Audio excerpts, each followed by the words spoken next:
কেউ সুন্নাহ ছাড়বে না। তারাবির নামাজ 8 রাকাত না 20 রাকাত, প্রয়োজনে মারামারি করে শহীদ হয়ে যাবে, ঠিক না? এক গ্রুপ বলবে 8 রাকাত সুন্নাত, আরেক গ্রুপ বলবে 20 রাকাত সুন্নাত। এই নিয়ে ঝগড়া ফাসাদ সব দরকার। রাসূল যে 10 বছর কোরআন দিয়ে দেশ চালাইছে, ওই সুন্নাত অনেক নামাজিও খোঁজে না। ইসলাম বোঝে না তা না, বোঝে, তবে নিজের অসুবিধা হইলে আর। নবীজি সাল্লাল্লাহু আলাইহি ওয়াসাল্লাম যদি আপনার জীবনে আমার জীবনে মডেল হন, আদর্শ হন, তাহলে তিনি ঠিক সব জায়গায় আদর্শ হবেন। টয়লেটে যখন ঢুকবেন তখনও নবীকে ফলো করে টয়লেটে ঢুকবেন বাম পা দিয়া, ঠিক না?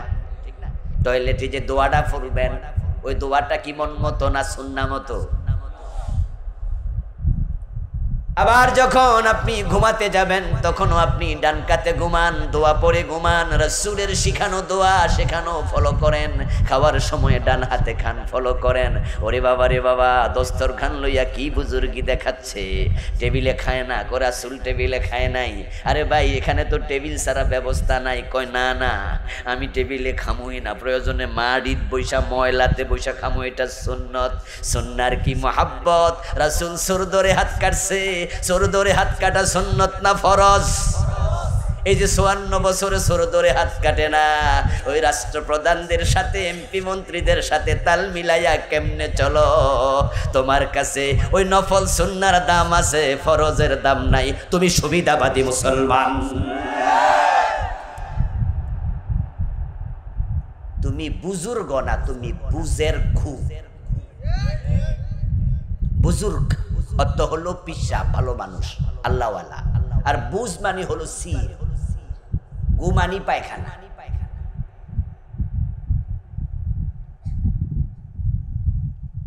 যেই লোকটা দস্তরখান বুঝলো এটা সুন্নাহ, 20 রাকাত 8 রাকাত তারাবি বুঝলো সুন্নাহ, আমিন জোরে না আস্তে এটা বুঝলো সুন্নাহ। রাসূল 10 বছর মদিনা কোরআন দিয়ে চালাইলো, চোরের হাত কাটলো, ডাকাত শুলে দিল, জেনা করলে পাথর মারলো, মদ খাইলে 80 বেত লাগাইলো। ফরজ গুলা বুঝলা না, তুমি বুজুর্গ না, তুমি বুজের ঘু।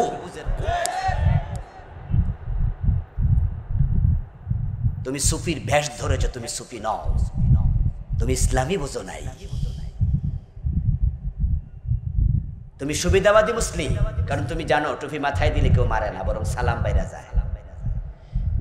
কিন্তু যখনই আল্লাহর জমিনে আল্লাহর আইন লাগবে, কথা বললে মামলার আসামি হওয়া লাগে, তখন সালাম কইমা যায়।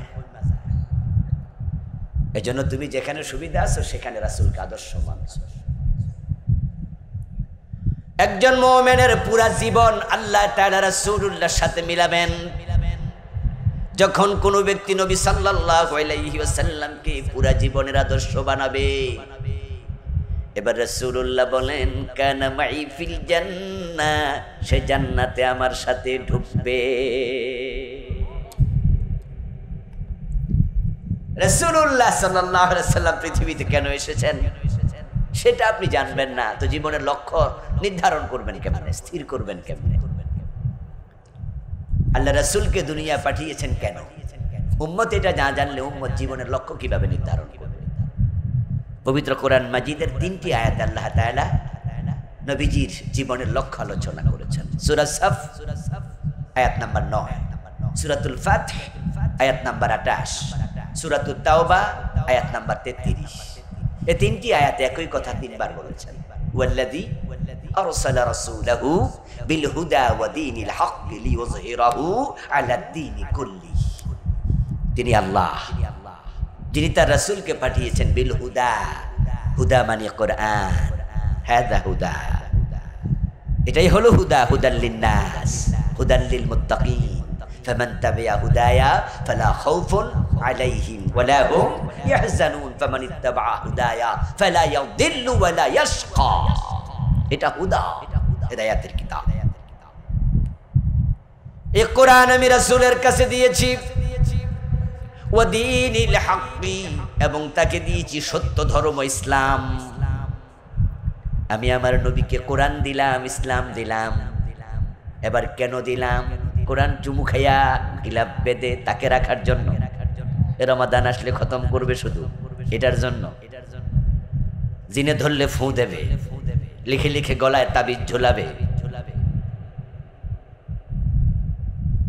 আল্লাহ বলেন লিউযহিরাহু আলাদ-দীনি কুল্লিহি, আমি এ কোরআন দিয়েছি, ইসলাম দিয়েছি, নবীকে পাঠাইছি, তার জীবনের লক্ষ্য বানাইছি ইসলামের, তিনি সমাজে রাষ্ট্রে বিজয়ী করে দেবেন। আমি ইসলামকে বিজয়ী করার জন্য আমার নবীকে দুনিয়ায় পাঠাইছি। 3 সূরাতে আল্লাহ এটা বলেছেন, ইসলামের বিজয় করা রাসূলুল্লাহর জীবনের লক্ষ্য। এবার আপনাদের কাছে জানবো, রাসূল যখন ইন্তেকাল করলেন তখন কি ইসলাম পরাজিত ছিল না বিজয় করেছেন? বিজয় করেন নাই? পুরা মদিনা, মক্কা, সব অঞ্চল 8ম হিজরিতে মক্কা বিজয়ী হয়ে গেছে। আল্লাহর হাবিব মক্কায় 13 বছর ছিলেন। মদিনায় যখন আসলেন হিজরত করে, তখন আল্লাহ তাআলা মদিনা অঞ্চলটাকে ইসলামের অধীন করে দিয়েছে। আল্লাহর নবী মদিনার প্রেসিডেন্ট ছিলেন 10 বছর। তখন ওই অঞ্চলের মানুষগুলো ইসলাম মেনেছে। তিনি চোর ধরে হাত কাটতেন, তিনি চোর ধরে হাত কেটেছেন, মহিলা চোর ধরা পড়েছিল। আল্লাহর হাবিবকে প্রস্তাবনা দেয়া হয়েছিল অন্য কোনো শাস্তি দেয়া যায় কিনা।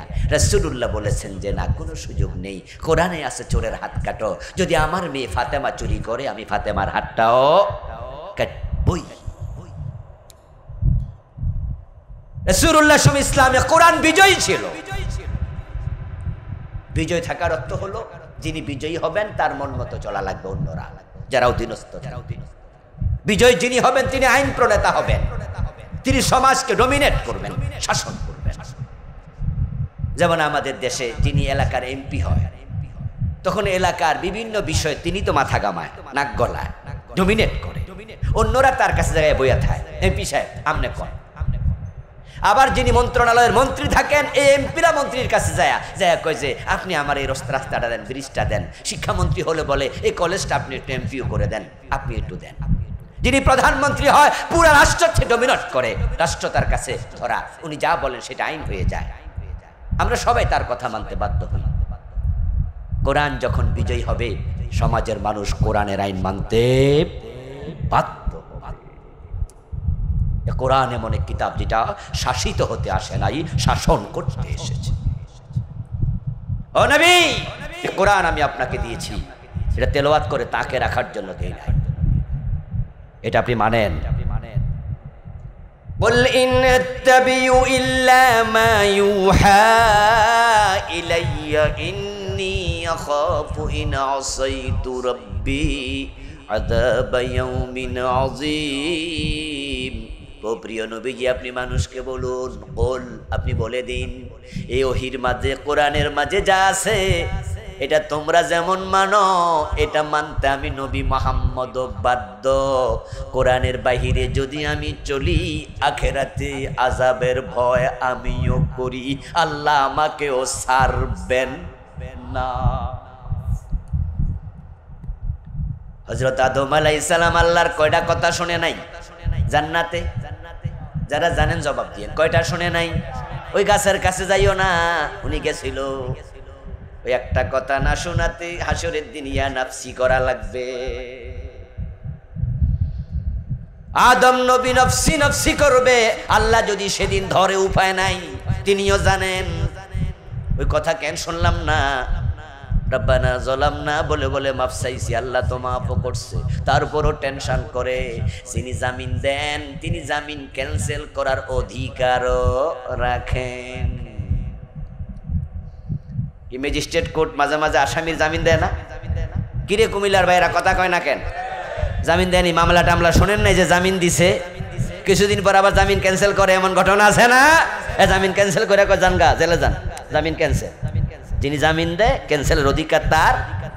আর আল্লাহ তো এত বড়, আল্লাহরে কেউ কিছু জিগাইতে পারবো না যে কেন ক্যান্সেল করবে। ফাইন্নাহু মান নুকিশা হালাকা ফাইন্নাহু মান নুকিশা উযযিবা। আল্লাহ ধরলে শেষ।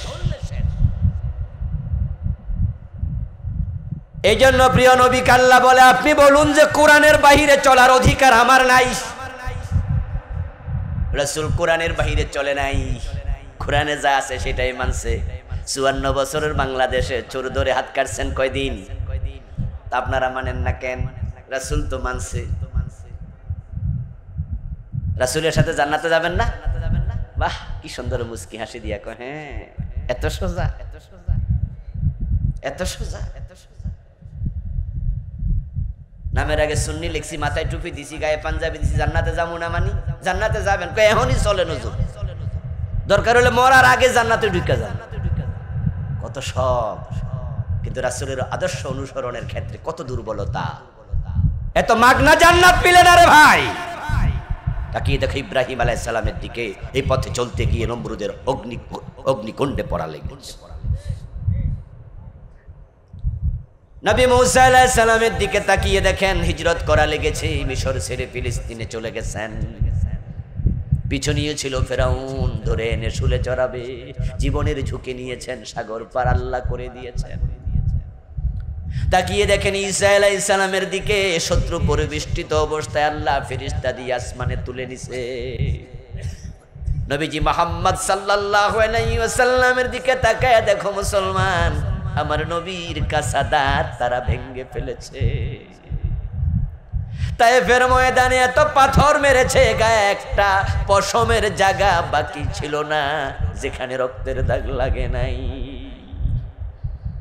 ওদের ময়দানে শক্ত হেলমেট, লোহার হেলমেট ভেঙে মাথায় ঢুকেছে। নবীজি 3 ঘন্টা বেহুশ ছিলেন। তাকিয়ে দেখো বেলালের দিকে, গলায় রশি। হামজার দিকে তাকাও, আমির হামজার কলিজা নাই। ইমাম হুসাইন রাদিয়াল্লাহু তাআলা আনহুর দিকে তাকাও, ইমাম হুসাইনের দেহের মাঝে কল্লাটাও নাই। ইয়াজিদের সাথে ইমাম হুসাইনের মসজিদের ইমামতি লইয়া ঝগড়া হয়েছিল, ঠিক না?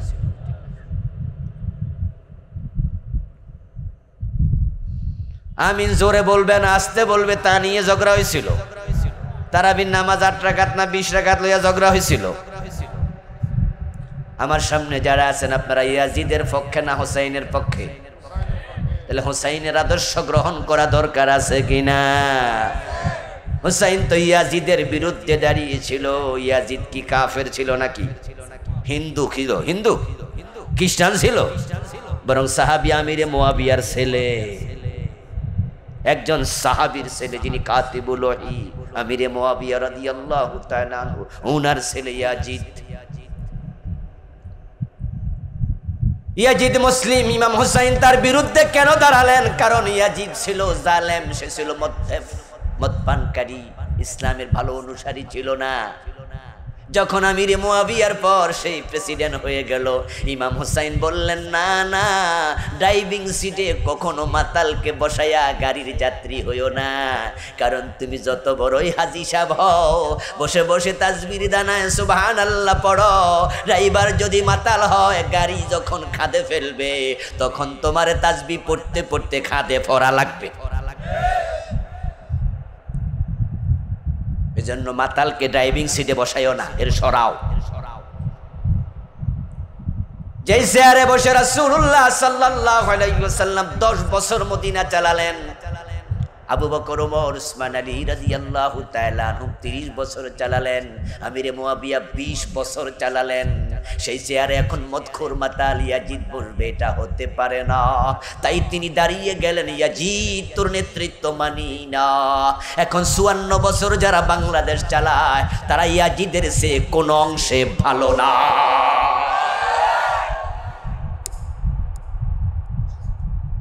এই 54 বছর যারা এমপি, তাদের মাঝে মদখোর এমপি আছে না নাই? ঘুষখোর এমপি আছে না নাই? সুদখোর এমপি আছে না নাই? বেনামাজি এমপি আছে না নাই? জেনাকারী এমপি আছে না নাই? ওদের নেতৃত্ব তোমরা মানো কেমনে? তোমরা ইয়াজিদের অনুসারী হয়ে যাচ্ছ, হুসাইনের না। হুসাইনের হতে হলে তাদের বিরুদ্ধে মাথা তুলে দাঁড়াতে হবে, কোরআনকে ক্ষমতায় নিতে হবে, কোরআনওয়ালাদের পক্ষে দাঁড়াতে হবে। মহরম আসলে চোখের পানি ছেড়ে দিয়ে কাঁদবেন, আর ভোট দেওয়ার সময় ইয়াজিদের পক্ষে সিল মারবেন। এসব চোখের পানির দাম। এজন্য কবি নজরুল আফসোস করে বলেছিলেন, ফিরে এলো আজ সেই মহরম মাহিনাও, দেখ ছাই মরসিয়া ক্রন্দন চাহিনা। রাসূলুল্লাহ সাল্লাল্লাহু আলাইহি ওয়াসাল্লাম কেন আসলেন পৃথিবীতে? দিনের বিজয় তার লক্ষ্য। এখন আমার প্রশ্ন, আপনি উম্মত হিসাবে দিনের বিজয় করাকে আপনার জীবনের লক্ষ্য বানালেন কি? যদি বানান তাহলে রাসূলের সাথে মিলেছে, যদি না বানান আপনার জীবনের লক্ষ্যটাই রাসূলের সাথে মিলে নাই। দিন বিজয়ের জন্য আপনি কি ভূমিকা রেখেছেন? এই যে বাংলাদেশে দিন পরাজিত, এই দেশে ইসলাম দিয়ে কিচ্ছু চলে না, কেউ চলে না, ৯২% মুসলিম। কোন মন্ত্রণালয় চলে না কোরআন দিয়ে, ৫৪ বছর চলেনি, কোরআনের সেখানে কোনো দামই নাই। আজকের শিক্ষা মন্ত্রণালয় যদি কোরআন দিয়ে চলতো তাহলে প্রাইমারি সিলেবাসে কায়দা থাকতো, হাই স্কুলের সিলেবাসে কোরআনের তরজমা থাকতো, কলেজের সিলেবাসে তাফসীর ঢুকে যেত, ঘরে ঘরে আলেম তৈরি হয়ে যেত।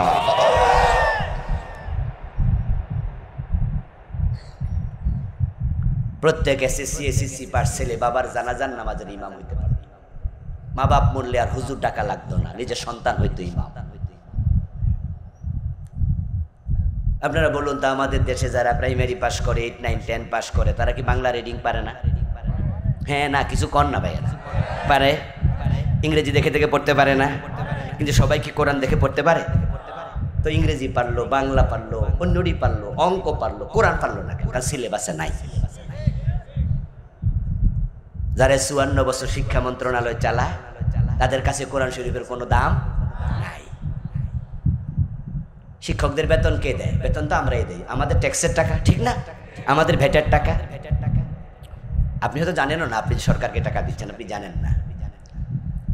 এই যে মোবাইলের মাঝে আপনি ১০০ টাকা ঢুকাইলেন, ফ্লেক্সি লোড করলেন, ১০০ টাকা ঢুকানোর সাথে সাথে ১৫ টাকা সরকার কেটে নিয়ে যায়। আপনি পাবেন ৮৫ টাকা সার্ভিস সেবা, ১৫ টাকা ভ্যাট।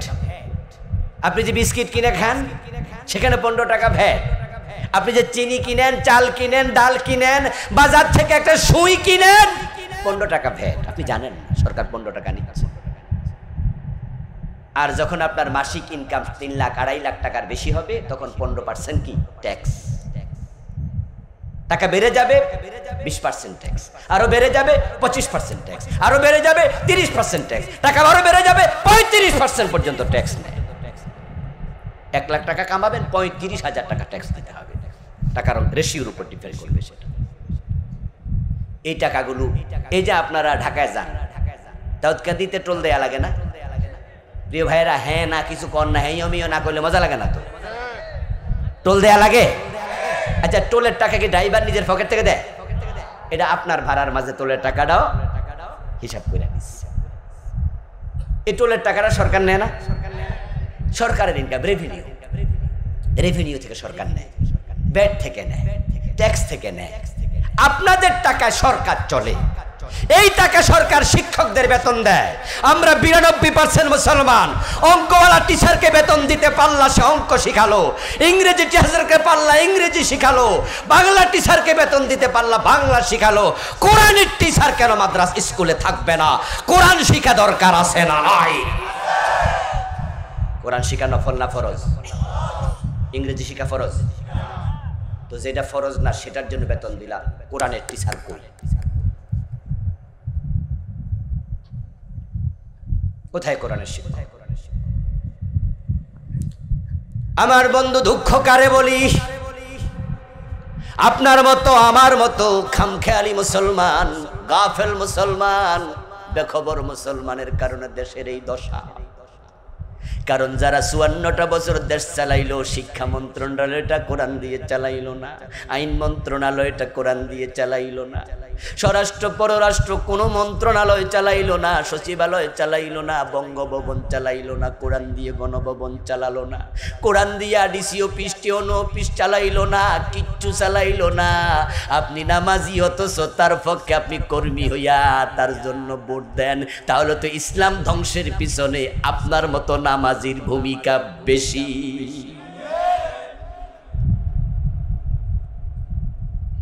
আপনার কারণে ইসলাম বিজয় হয়, কারণ আপনি তার পক্ষ, এজিদের পক্ষ নিয়েছেন, আপনি হোসাইনের পক্ষ নেন নাই।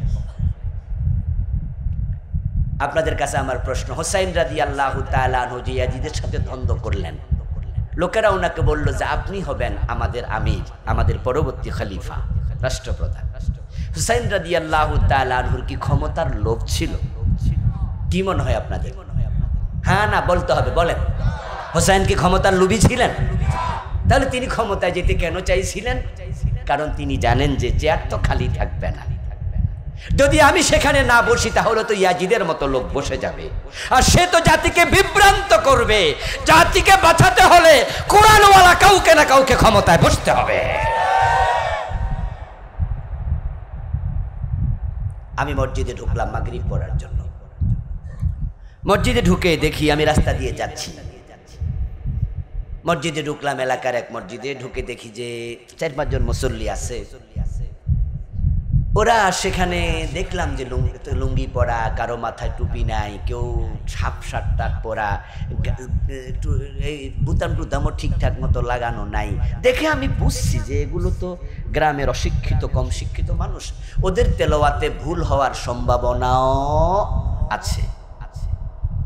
এখন এই মুহূর্তে যদি আমি বলি, ভাইয়েরা আপনারা 4-5 জন যারা আছেন, আমি নামাজটা পড়াই, কারণ আমার কনফিডেন্ট আছে যে আমার তেলাওয়াতে কোনো সমস্যা নাই।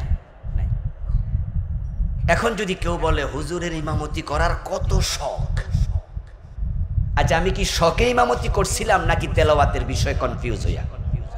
কারণ যদি তেলাওয়াত ভুল হয় নামাজ হবে, তা নামাজটা ঠিক রাখতে হলে এখন এই কথা আমার বলা উচিত যে নামাজটা আমি পড়াই।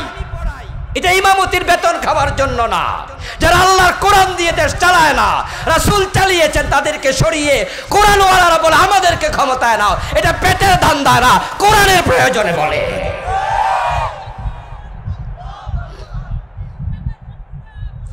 আমার প্রিয় ভাইরা, আল্লাহর হাবিব সাল্লাল্লাহু আলাইহি সাল্লামকে আল্লাহ তাআলা পাঠালেন দ্বীনের বিজয়ের জন্য। তা আপনি জীবনের লক্ষ্য রাসূলের মতো বানালেন না। তো রাসূলের সাথে জান্নাতে যাওয়ার স্বপ্ন কেমনে দেখেন?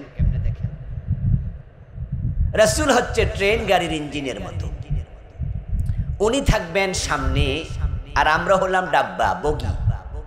বগি কি ইঞ্জিনের সামনে থাকে না পিছনে থাকে? আমরা থাকবো ওনার পিছনে। এখন বগি যদি ইঞ্জিনের সাথে লোহা দিয়া, আংটা দিয়া অ্যাটাচ না করে, তাহলে কি ইঞ্জিন বগিরে টেনে নেয়?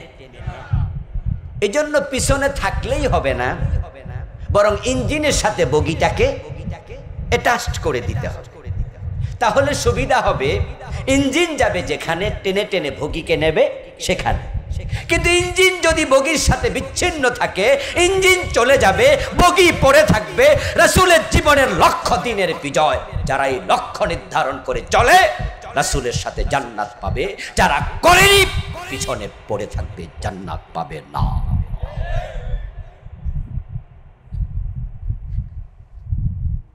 قال رسول الله صلى الله عليه وسلم كل امتي يدخلون الجنه الا من ابى। নবীজি সাল্লাল্লাহু আলাইহি ওয়াসাল্লাম একদিন বলছেন, আমার সব উম্মত জান্নাতে যাবে, তবে অস্বীকারী উম্মত নয়।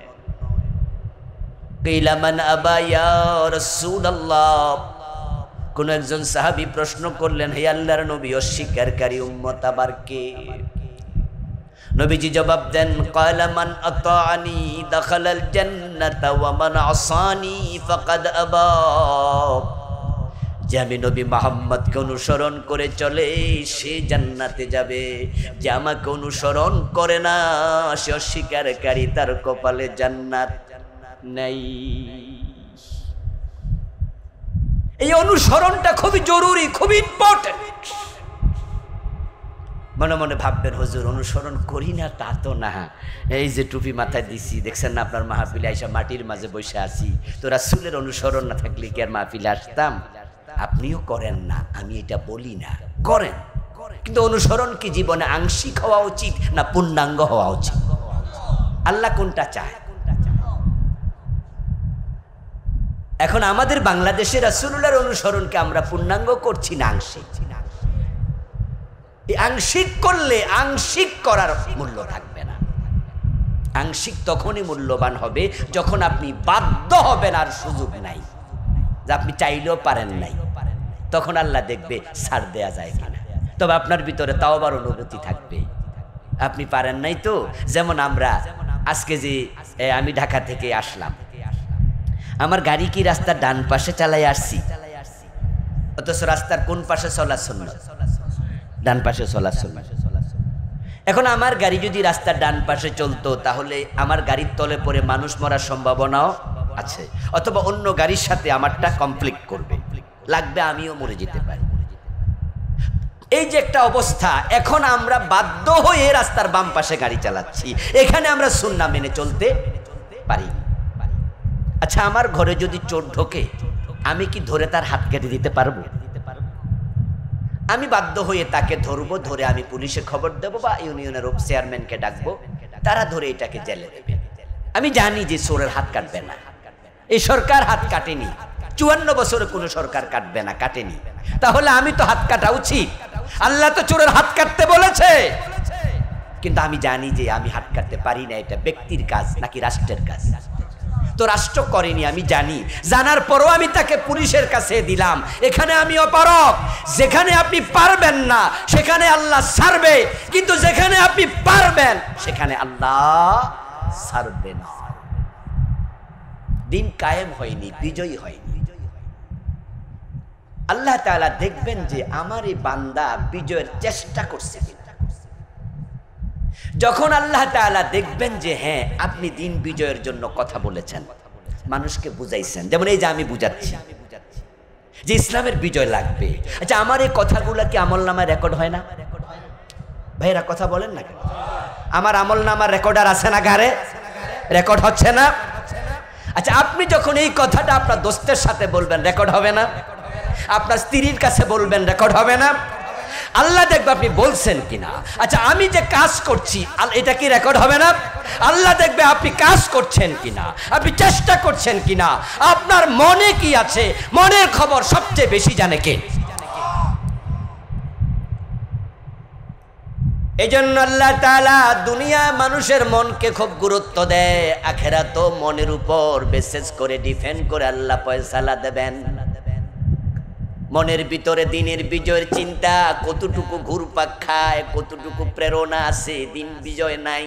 এজন্য কত আফসোস আপনার অন্তরে। হারে, আমি আমার জীবদ্দশায় ইসলামের আইনে বাংলাদেশ চলছে দেখে মরতে পারি কিনা জানি না। ও আমার আল্লাহ, তুমি দিনের বিজয় দাও, আমি চেষ্টা করছি। অন্তরে বড় আকাঙ্ক্ষা, এগুলো আল্লাহ দেখেন। যখন দেখবে অন্তরের মাঝে তামান্না আছে, দিন বিজয় না হলেও আপনি অপারগ, তাই আল্লাহ আপনাকে নিষ্কৃতি দেওয়ার সম্ভাবনা আছে। কিন্তু দিন বিজয়ের জন্য আপনার অন্তরে কোনো চিন্তাই নাই। আফালা ইয়ালামু ইযা বুসিরা মা ফিল কুবুর ওয়া হুসিলা মা ফিস সুদুর। যখন কবরগুলো খুলে দেয়া হবে, মানুষ কবর থেকে আল্লাহর সামনে উঠে দাঁড়াবে। আল্লাহ কোরআনে বলেন ওয়া হুসিলা মা ফিস সুদুর, তাদের এই বুকের মাঝে, কলবের মাঝে, অন্তরে যা আছে আল্লাহ সেটা আগে হাসিল করে নেবেন, সেকনি দিয়ে সেকে নেবেন। জিলাপি বানাইয়া যখন কড়াইয়ের মাঝে তেলে ফেলাইয়া লাল হয়ে যায়, তখন দোকানদার একটা শাকনি দিয়া সেকে তেলটা ফালাইয়া দেয়, জিলাপিটা তুলে নিয়ে যায়। হাসরের ময়দানে কার অন্তরে কি ছিল? আল্লাহ বলে আমি সেকনি দিয়া আগে অন্তরটা সেকে দেখব। আরে যে দিন বিজয়ের কথা আমি এই 15-20 মিনিট আধা ঘন্টা ধরে বলতেছি, এ দিন কি আমার একা? এটা আপনার না? যদি আপনি আমি সবাই মিলে দিন বিজয়ের কাজ শুরু করি, তাহলে দিন বিজয় কি ঠেকানোর ক্ষমতা কারো আছে? কিন্তু বিজয় হয় নাই কেন? আপনি চেষ্টা করেন নাই, মানে আমরা অনেকে করি না। আরে কত হুজুর আছে দিন বিজয় যে করা লাগবে জানেও না, কয়ও না, ফির আছে। জীবনের লক্ষ্য কি? খানকা, যে আমার খানকা মুরিদ বাড়াইতে হবো, এই হলো আমি ফির আমার জীবনের লক্ষ্য।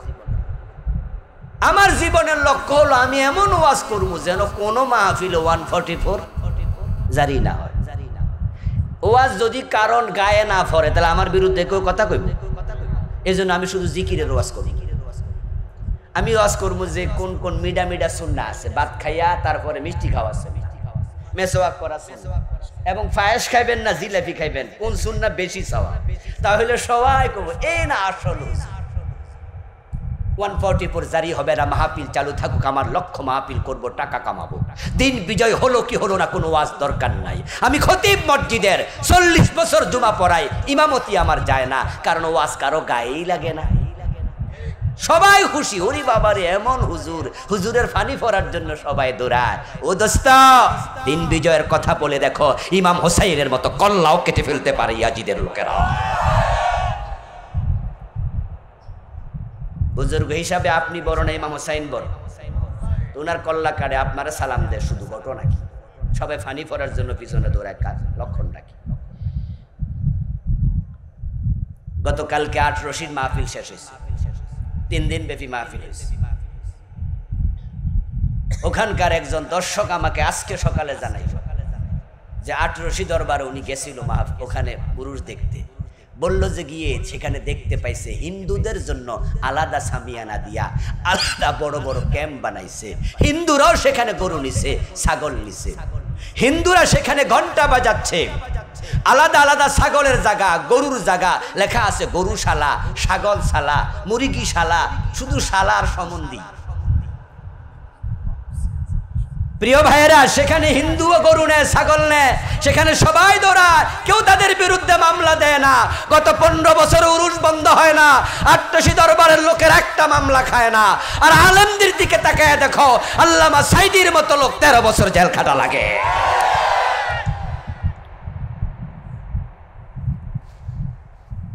ইমাম হুসাইন রাদিয়াল্লাহু তাআলা আনহু যদি বাংলাদেশে থাকতেন 54 বছরে যারা দেশ চালাচ্ছে ডক্টর কামালের লেখা সংবিধান দিয়া আল্লাহর কোরআন বাদ দিয়া ইমাম হুসাইন কি তাদের আনুগত্য করতেন না বিদ্রোহ করতেন ইয়াজিদের বিরুদ্ধে যেমন মাথা তুলে দাঁড়িয়েছিলেন তিনি আজকের এই দিনও দাঁড়িয়ে যেতেন রাসূলুল্লাহ সাল্লাল্লাহু আলাইহি ওয়াসাল্লাম দিন বিজয়ের দায়িত্ব পেলেন কিন্তু মক্কায় ছিলেন তিনি 13 বছর মক্কায় দিন বিজয় হয় নাই আবু বকর ওমর ওসমান আলী রাদিয়াল্লাহু তাআলা আনহুম চারজনের জন্মস্থান মক্কায় বড় বড় 4 খলিফা কিন্তু দিনের বিজয় মক্কায় আল আশরাল মুবাশশারাল মাশহুরা 10 জন বিখ্যাত জান্নাতের সুসংবাদ প্রাপ্ত সাহাবী এই 10 জনের জন্মস্থানই ছিল মক্কায় কিন্তু মক্কায় দিন বিজয়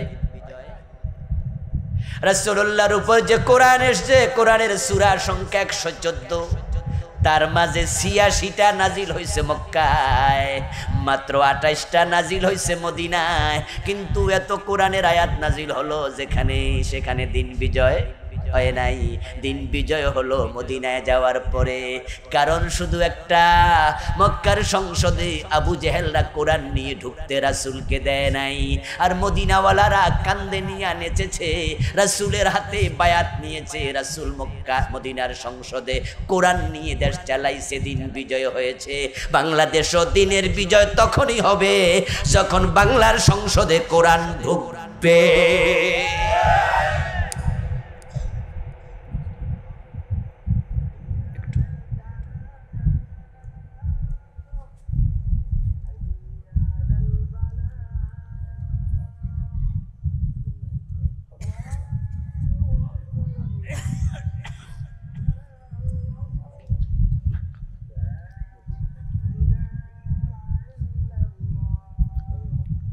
لا إله إلا الله اللهم صل وسلم وبارك على محمد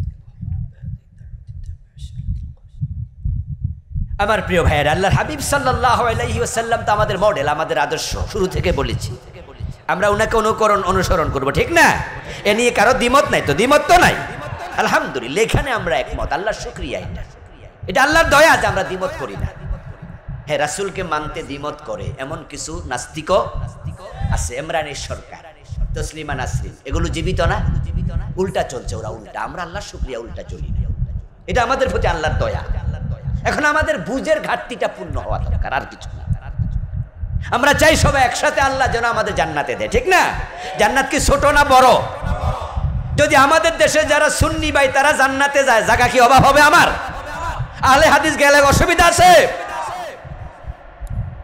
আমরা তাবলীগের ভাইয়েরা, আহলে হাদিসের ভাইয়েরা, সুন্নি জামাতের ভাইয়েরা, আমরা যারা আছি, হ্যাঁ, আমরা হেফাজত ইসলাম, জামাত ইসলাম, নেজাম ইসলাম, আপনারা যারা আছেন, যে যেখানে আমরা থাকি, রাসূলকে অনুসরণ করলে আল্লাহ সবাইরে জান্নাতে দেবে। জান্নাতে কোনো অভাব নাই জায়গার, সুতরাং কৃপণতা কেন?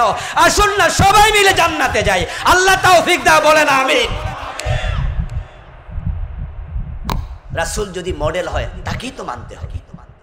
তিনি হিজরত করছিলেন, মক্কায় পারলেন না। মক্কার লোকেরা সিদ্ধান্ত নিয়েছে দারুন নদওয়াতে মিটিং করে, লা তাসমাউ লিহাযাল কুরআন, এই তোমরা কিন্তু কোরআন শরীফ শুনতে যাইও না। নাউজুবিল্লাহ পড়ে। মক্কার লোকেরা সিদ্ধান্ত নিয়েছে আল্লাহ কোরআনে আয়াত নাজিল করে রাসূলরে জানায়, ওয়াকালাল্লাযীনা কাফারু লা তাসমাউ লিহাযাল কুরআন। কাফেররা বলছে এ কোরআন শোনা যাবে না। সিদ্ধান্ত নিচ্ছে দারুন নদওয়ার মিটিং এ, সংসদে। দ্বিতীয় সিদ্ধান্ত, ওয়ালগাউ ফীহি, বরং যেখানে কোরআন পড়বে শোনাবে মুহাম্মদ সেখানে ডিস্টার্ব করবা, গন্ডগোল লাগাই। 144 ঠিক গত 15 বছরে ফেস লাগছিল না? এই আপনাদের সোয়ারা এলাকা আমি আসতে পারি নাই। প্রথম কিছুদিন আইছিলাম, পরে আর আসতে দেয় না। কি ঘটনা কি? আচ্ছা, আমি যে আজকে 1-1.5 ঘন্টা ওয়াজ করছি, আমি কি নির্দিষ্ট কোনো দলের কথা কই? আমি কি আমার বাপ চাচার কাহিনী শুনাইছি? আপনার এলাকায় নমিনেশন নেব তো আমি আইলে অসুবিধা কি? এইভাবে কত জায়গায় কত আলেম কোরআনের কথা বলতে পারে না, ইসলামের কথা বলতে দেয় না। ওদের চরিত্রের সাথে আবু জেহেলের চরিত্রের মিল আছে না নাই? এই আয়াতের বাস্তবায়ন ওরা করলো 15 বছরে। কোরআনের মাহফিল বাধা দেবে, শুনতে দেবে না। শোনেন, আল্লাহ তাআলা ছাড় দেন কিন্তু ছেড়ে দেন না। আল্লাহ যে আছে, তিনি যে সব নিয়ন্ত্রণ করে, কোনো সন্দেহ নাই, সন্দেহ রাখার সুযোগ নাই। যেই ক্ষমতা লইয়া 15টা বছর তারা ছিল, ওরি বাবারি বাবা, ঢেমকে আর কিচ্ছু আসে যায় না, কারোরে মানে নাম ভীষণ 20, 41, 41 পর্যন্ত আছি, কেউ কিচ্ছু করতে পারবা না। বাঘে ধরলে সারে, কিন্তু ম্যাডামে ধরলে সারে না। বলে নাই যে বাঘে ধরলে সারে, ম্যাডামে ধরলে সারে না। এত ক্ষমতা আমার আল্লাহ কয়, ঠিক আছে আমিও ধরতেছি, এমন ভাবে ধরবো দেশেই থাকতে পারবা না, এমন ভাবে পালাইবা রান্না করা খাবার খাইয়া পালাইতে পারবা না, এমন ভাবে পালাইবা কাপড় চোপড় নিতে পারবা না, এক কাপড়ে পালাইবা। এমন ভাবে হেও করব, ছোট করব, লাঞ্ছিত করব, পৃথিবীর কেউ জাগাও দেবে না। দয়া করে যদি আমাদের দাদা দুলাভাই জায়গা না দিত, তাহলে ফলানোর জন্য ইন্দুরের গর্ত আসিল না। দুলাভাই জায়গা দিছে, এই জন্য ধন্যবাদ। কারণ সম্পর্ক তো আর আমরা করি নাই। আমার দোষ দিয়ার না যে হুজুর দুলাভাই ডাকছে, কারণ হেরান মন্ত্রী কইছে আমাদের সম্পর্ক হলো স্বামী স্ত্রীর সম্পর্ক। কি পররাষ্ট্রমন্ত্রী বলে নাই?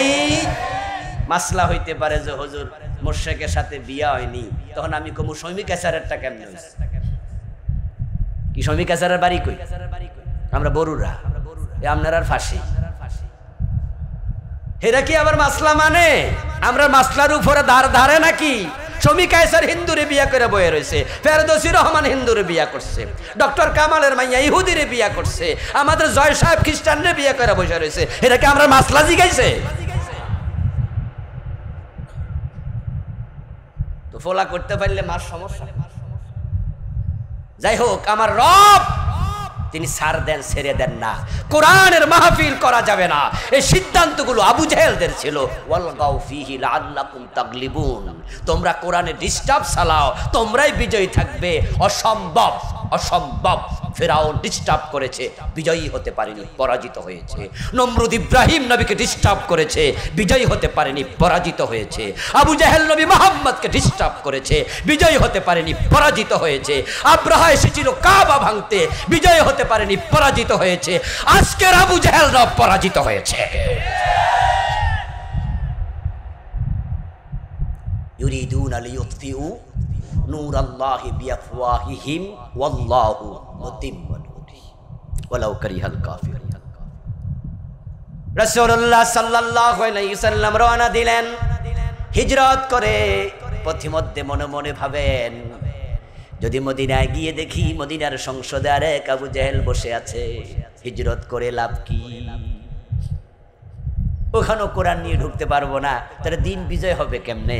কারণ দিন বিজয় তো তখনই হয় যখন কোরআন ডমিনেট করবে, শাসন করবে। তো শাসন তো তখন করবে যখন কোরআনকে সংসদে ঢুকানো যাবে, ওখান থেকে আইন হবে, মানুষ আইন মানতে বাধ্য হবে। গত 4 মাস আগেও আইন ছিল, আমাদের যে সিএনজি স্টেশনগুলো আছে না, যে গাড়িতে আমরা যে গ্যাস নিই, ওখানে ওরা 5টা থেকে রাতের 11টা পর্যন্ত 6 ঘন্টা তারা গ্যাস দিত না। রাষ্ট্র আইন করেছিল 6টা থেকে, মনে না, 6টা থেকে 11টা, 6টা থেকে 11টা আমরা গ্যাস পেতাম না। কিন্তু গত 1 মাস আগে হঠাৎ করে দেখি কিরে গ্যাস দিচ্ছে। পরে গ্যাসওয়ালাদেরকে জিজ্ঞাসা করছি, তখন তারা বলতেছে হুজুর এটা কমাইছে, কমাইয়া এখন 3 ঘন্টার আইন করছে। খেয়াল করেন, রাষ্ট্র যখন আইন করে পাবলিক তখন মানতে বাধ্য। ঠিক কোরআন যখন বিজয়ী হবে, কোরআনের প্রতিটা আইন মানতে জাতি বাধ্য হবে। আজান হবে, দোকান বন্ধ করতে বাধ্য। জোয়ারা বাজারে যাবেন, দেখবেন যে মাগরিবের আজানের সাথে সকল দোকানের শাটারগুলো পড়ে যাচ্ছে। আল্লাহর নবী বলছে, আমার মন চায় আজানের পরে যারা নামাজে আসেনি তাদের ঘরে বাড়িতে আগুন লাগায়। সে দৃশ্য আমরা কবে দেখব? যখন আজানের সাথে সাথে দোকানগুলো বন্ধ হবে, ক্রেতা বিক্রেতা সবাই মিলে মসজিদমুখী হবে। যেমন মৌমাছির মৌচাকের দিকে মৌগুলো দৌড়াতে থাকে, আর দেখা যায় যে ভিড় জমে যায় মৌচাকে মৌমাছির। মসজিদে ভিড় কবে হবে? যখন এক এক মসজিদে 3বার 5বার জামাত হওয়া লাগবে, লোক জায়গা দেওয়া যাবে না। দৃশ্য আমরা কবে দেখব? দিন যখন বিজয়ী হবে তখন আর সুদী ব্যাংকে সুদ দেয়া লাগবে না, সুদ তারাও দেবে না। সব ব্যাংকে লেখা থাকবে ইসলামী সোনালী ব্যাংক, ইসলামী জনতা ব্যাংক। সব ব্যাংক সুদমুক্ত হয়ে যাবে। সুদ বন্ধ করতে 1 দিন লাগবে, একটা নোটিশ, একটা ঘোষণা। ওয়াজ দিয়ে হবে না। ওয়াজ করেছি 54 বছর আমরা আলেমেরা, হয়নি। কিন্তু 151 জন নেতা যদি সংসদে বলে দেয় সুদ হারাম, এটাকে নিষিদ্ধ করা হলো, যারা আছেন হা বলুন। আমাদের নেতারা একবার হা বলবে, সুদ ক্লোজ হয়ে যাবে। এই জি বাংলা স্টার জলসা আমাদের দেশটাকে শেষ করে দিল, ঘরে ঘরে পরকিয়া ঢুকিয়ে দিল। এই জি বাংলা স্টার জলসা কেমনে বন্ধ করবে? ওরা তো বন্ধ করবে না, এরাও করবে না।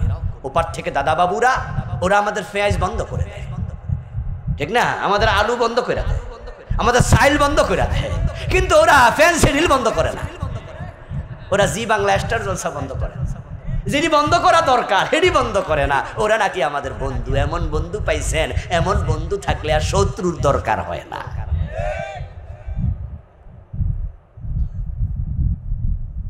কিন্তু ইসলামী সরকার যখন আসবে, দিন যখন বিজয়ী হবে, তখন বন্ধ করতে একটা নোটিশ, একটা অর্ডার, দ্যাটস এনাফ, কিচ্ছু লাগবে না। আল্লাহর হাবিব দোয়া করলেন, আল্লাহ শিখালেন, নবী আপনি মনে মনে ভাবছেন সেখানে গেলে কি হবে? আমার কাছে আপনি দোয়া করুন, ওয়াজআললি মিন লাদুনকা সুলতানান নাসীরা। কোরআনের আয়াত, আল্লাহ শিখাইছে। বাংলা অর্থ কি? ওয়াজআললি, হে আল্লাহ আপনি আমাকে দেন, মিন লাদুনকা আপনার পক্ষ থেকে, সুলতান, সুলতান মানে কি? বাদশাহী, রাজত্ব। রাসূলুল্লাহকে আল্লাহ শিখায় আপনি আমার কাছে রাজত্ব চান। আপনি বলেন যে আমারে বাদশাহী দেন, নেতাগিরি দেন, মানুষজন আমার কথা মানতে বাধ্য হয়। মসজিদের মাঝে নেতাকে, মাশাআল্লাহ বলেন কে? ইমাম যখন সামি আল্লাহু লিমান হামিদা কইয়া খাড়ায়, আপনি রুকুত থাকার অনুমতি আর আছে? যদি আপনার তাসবিহ 2 বার হয়, 3য় বার পড়া যাবে না, দাঁড়িয়ে যাও, 2 বারই হোক। মাশাআল্লাহ বুঝবেন। সুবহান রাব্বিয়াল আযীম তাসবিহ পড়ছেন না? এ তাসবিহ পড়া সুন্নাহ। কিন্তু ইমাম যখন সামি আল্লাহু লিমান হামিদা বলে দাঁড়িয়ে যাবে, এখন তার অনুসরণ করা ফরজ। আপনি আত্তাহিয়াতু পড়তেছেন ধীরে ধীরে, ইমাম সাহেব পড়ছে একটু গতিতে। ইমাম সাহেব সালাম ফিরাইলো, আপনার আত্তাহিয়াতু শেষ হয়েছে, এখনো দুরূদ শরীফও শেষ হয় নাই। কিন্তু মাসালা কি? দুরূদ শরীফ পড়বেন না সালাম ফিরাবেন না? ইয়েস, তোমার রাখো মিয়া সুন্নাহ। দুরূদ শরীফ পড়া সুন্নাহ, ইমামের অনুসরণ করা ফরজ, ওটা করো। ইন্নামা জুইলাল ইমামু লিউতাম্মা বিহি, রাসূল বলে ইমাম বানানো হয় অনুসরণ করার জন্য।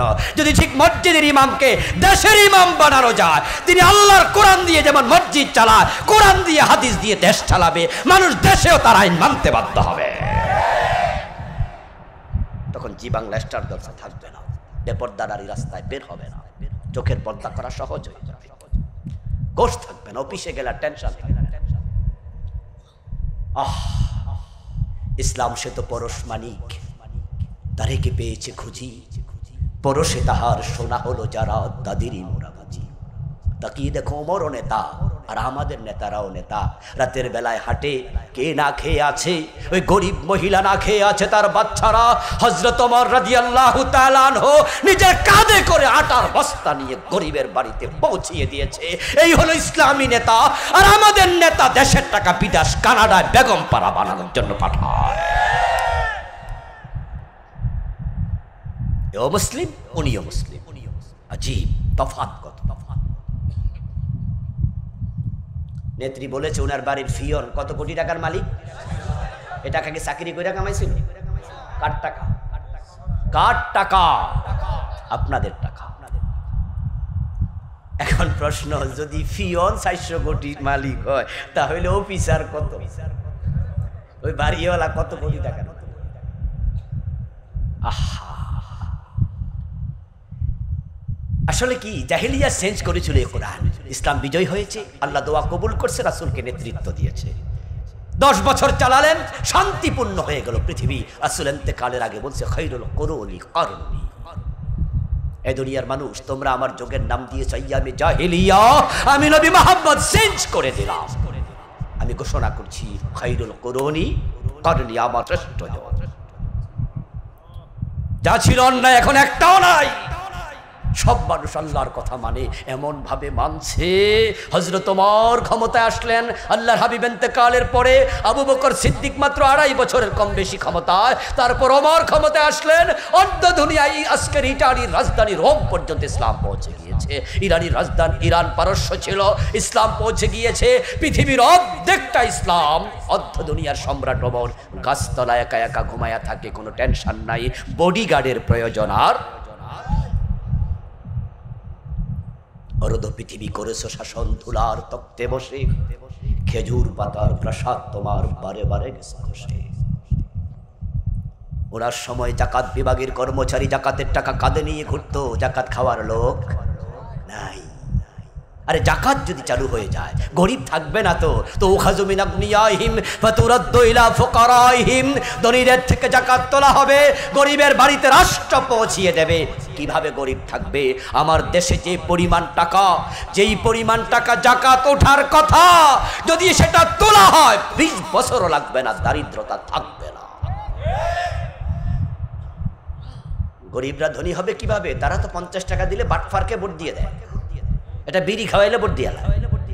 ওদের কপাল পরিবর্তন কেমনে হবে? এজন্য আসুন না আমরা দিন বিজয়ের জন্য কাজ করি, আখিরাতের নাজাতের জন্য করি, নিজের স্বার্থে করি। দুনিয়ায় কল্যাণ পাবেন, আখিরাতে নাজাত পাবেন। আর দিন বিজয়ের কাজ করবেন না, নবী মুহাম্মদের সুন্নাহ জীবনের লক্ষ্যের সাথে মিলে নাই, একসাথে জান্নাতে যাওয়ার সম্ভাবনা ক্ষীণ।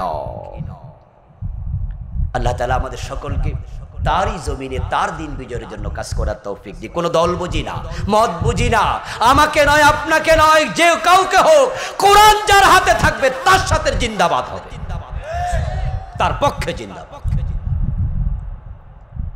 ইনশাআল্লাহ আমরা সে স্বপ্ন এবার দেখছি। অগাস্ট বিপ্লবের পর আলেমরা কাছাকাছি আসছে, ইসলামী দলগুলো এক হওয়ার সম্ভাবনা আছে। যদি ইসলামী দলগুলো এক হয়ে যায়, আমরা আশাবাদী হতে পারে এবারই কোরআন সংসদে ঢুকবে ইনশাআল্লাহ। আপনারাও জিন্দাবাদ বলে চলে আসেন, কোরআনের পক্ষে চলে আসেন। বলেন না দেশ যেই চালাক কোরআন দিয়ে চালাক, কথা বোঝেন নাই? যেই চালাক, বিএনপি আসুক, আসুক জাতীয় পার্টি আসুক, জামাত ইসলাম নেজামি ইসলাম আসুক, দাবি একটা কোরআন। কোরআন ডক্টর কামালের লেখা সংবিধান শান্তি দিতে পারেনি, 18 বার চেঞ্জ হয়েছে। এই কয় বছরে চেঞ্জ করে লাভ কি? নতুন সরকার বলছে সংস্কার হবে, আরে সংস্কার তো 18 বার হয়েছে। যে লাউ সে কদু, বরং এটা বাদ দিয়ে কোরআনকে বানাও না, কোরআনের আইন ঢুকে দাও। চোর ধরে ধরে জেলে দাও ব্যাককলের মতো, কি লাভ এই আইন দিয়ে? জেলে দিছে 6 মাস, খাওয়াইছো, ও বেটা সোর, জেলখানা গিয়ে কি টাকা পয়সা দিছে? এক জেলের ভাড়া দিছে, বিদ্যুতের বিল দিছে, খানার টাকা দিছে, তো 6 মাস কার টাকা দিয়ে সোরেরা খাওয়াইছে? আমরা কি সোরেরা খাওয়ানোর জন্য ভ্যাট দেই, ইনকাম ট্যাক্স দিই? চোরকে খাওয়াবে কেন? বরং ইসলামের আইন হলো হাত কেটে দাও, 1 টাকা খরচ হবে না, বরং হাত কাটা চোর দেখে আরো অন্য চোরেরা তারের মতো সোজা হয়ে যাবে।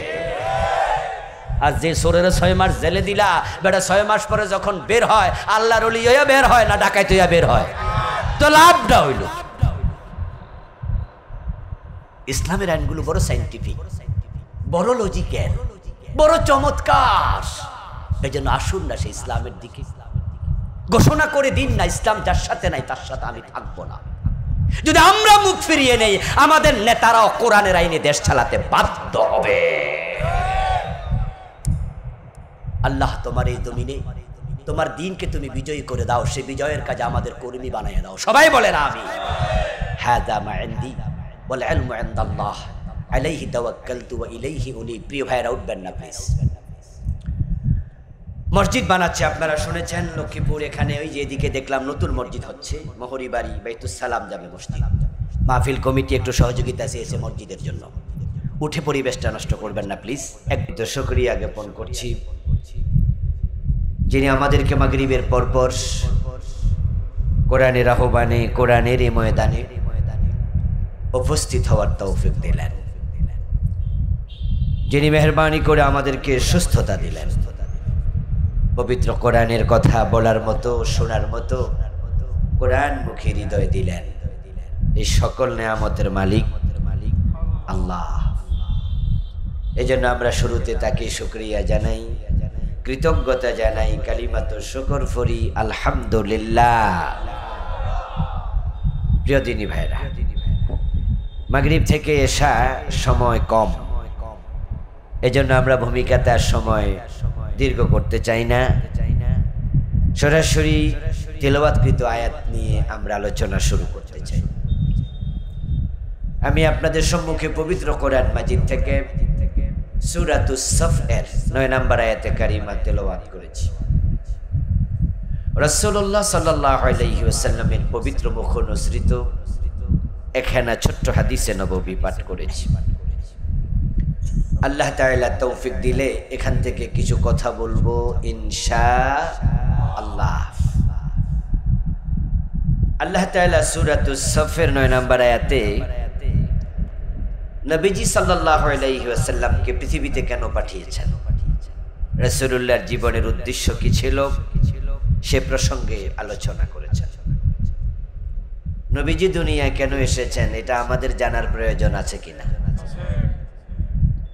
কেন জানবো? শুনবো, কান সুখ করবো আর সুবহানাল্লাহ পড়বো, এজন্য না মেনে চলবো? হ্যাঁ, রাসূলকে মেনে চলা উম্মতের জন্য নফল না ফরজ? ফরজে কিফায়া না ফরজে আইন? রাসূলকে অনুসরণ না করলে জান্নাত পাওয়া যাবে না। তো রাসূল দুনিয়া কেন এসেছেন এটা আপনি আমি এই জন্যই জানবো, উনি যা করেছেন আমরা তাই করব। এটা তো সুন্নাহ নাকি?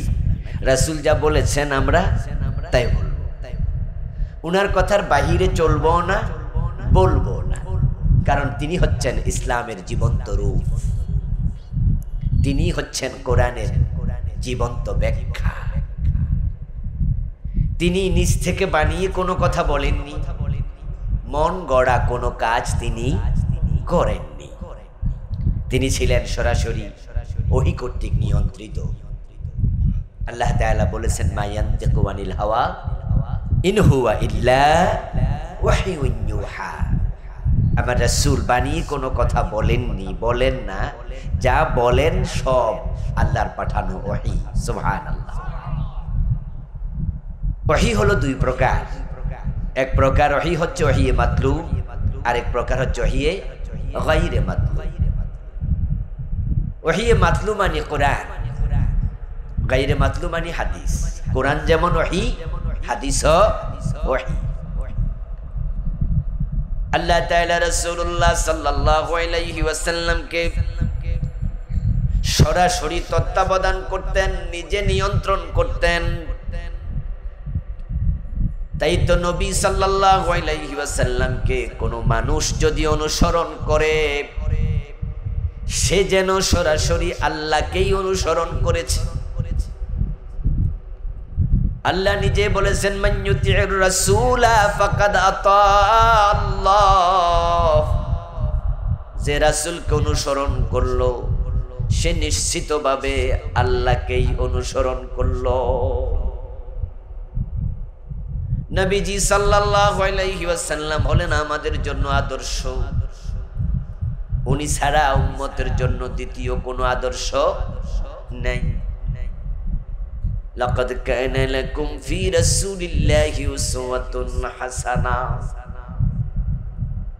নবীজির জীবনের লক্ষ্য যেটা উম্মতের জীবনের লক্ষ্য হবে হুবহু সেটাই।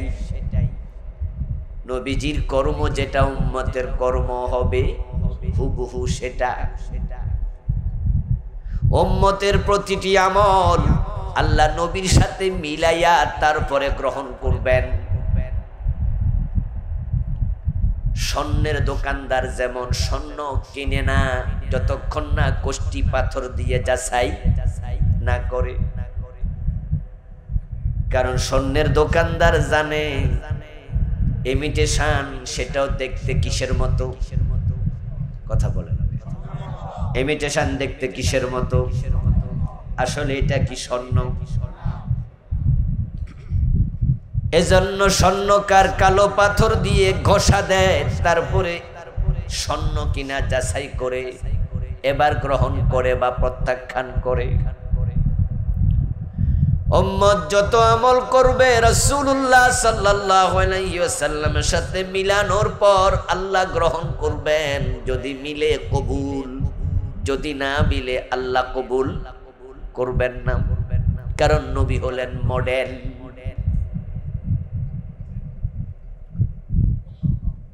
মাগরিবের নামাজের ফরজ কয় রাকাত। এক ভদ্রলোক হুজুর সালাম ফিরানোর পরেও সালাম ফিরালেন না, দাঁড়িয়ে তিনি আরেক রাকাত পড়লেন।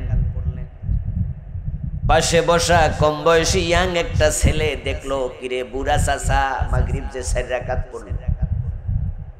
সালাম ফিরানোর পরে জিজ্ঞাসা, চাচা আপনি তো ভুল করছেন, আমার সাথে তো শুরু করছেন, আমিও তো 3 রাকাত পড়ছি, আপনি যে 4 রাকাত। বুড়া মিয়া জবাব দেয়, বাতিজা তোরটা তুই পড়, আমারটা আমি বুঝি।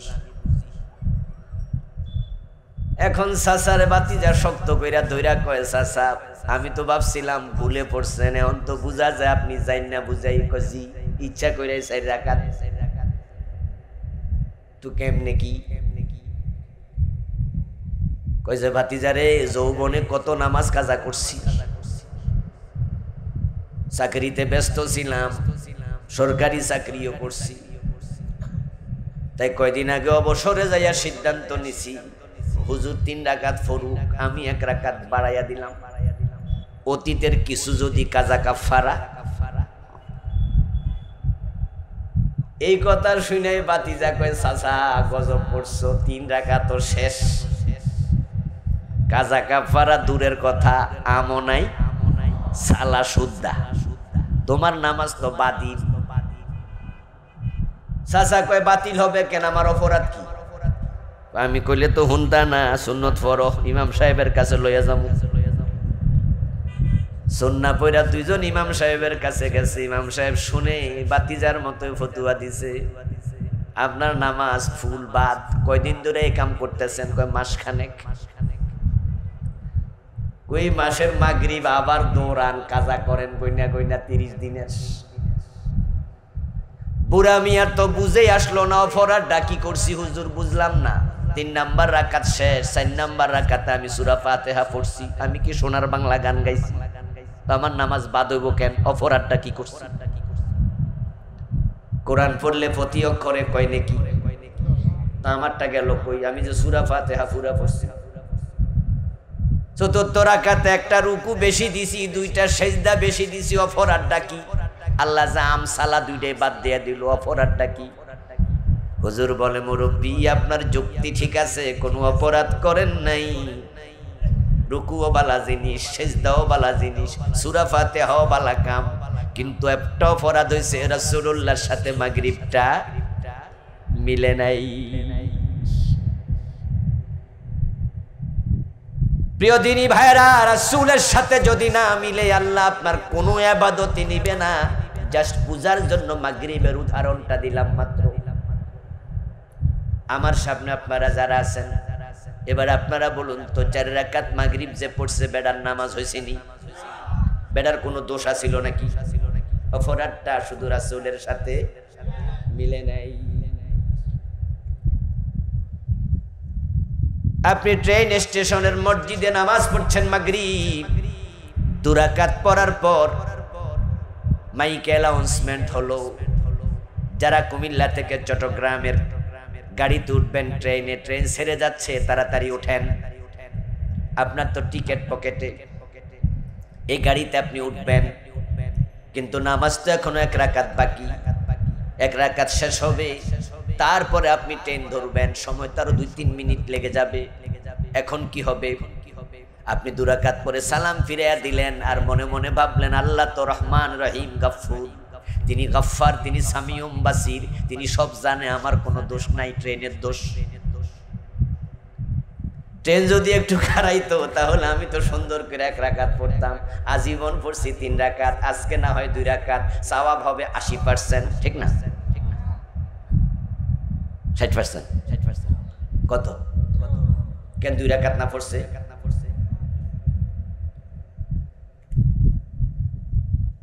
আমাদের দেশের লোকেরা ইসলাম বোঝে না তা না, বোঝে, কিন্তু সমস্যা হলো মানতে যাইয়া সুবিধা খুঁজে। এজন্য মসজিদে গিয়ে রাসূল রে মানে, আদালতে আর মানে না, ঠিক না? মসজিদে গেলে ইসলাম ঠিকই বোঝে। এজন্য ওখানে ডাইন পা দিয়া ঢোকে, বাম পা দিয়া বের হয়, আল্লাহু আকবার বলে নামাজ শুরু করে, সালাম ফিরাইয়া শেষ করে। আমি জোরে বলবে না, আস্তে বলবে, তা নিয়ে ঝগড়া লাগা মসজিদও আলাদা করে ফেলে।